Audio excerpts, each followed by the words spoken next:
Hi, welcome back to the short tutorial. In this video, I will teach you how to fix YouTube Shorts algorithm. So if you want to fix it, watch this video till the end and you have to follow the same procedure. And if this video really helps you out, do subscribe to my channel. So let's start the video. First of all, you have to open your YouTube application. On the right top, you will see your profile icon. Just click on it.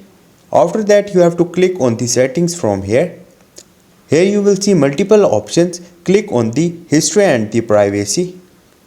Okay, here you will see clear search history. Just click on it and clear your search history from here.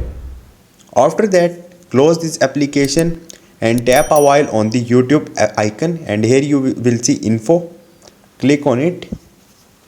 Now you are in the settings of the YouTube. Here you will see storage and the cache. Simply you have to clear storage here, and after that it will be fixed. So this is the way. Hope this video will helpful for you. If you have any confusion or any question, just drop a comment. I will try to help you. Thank you.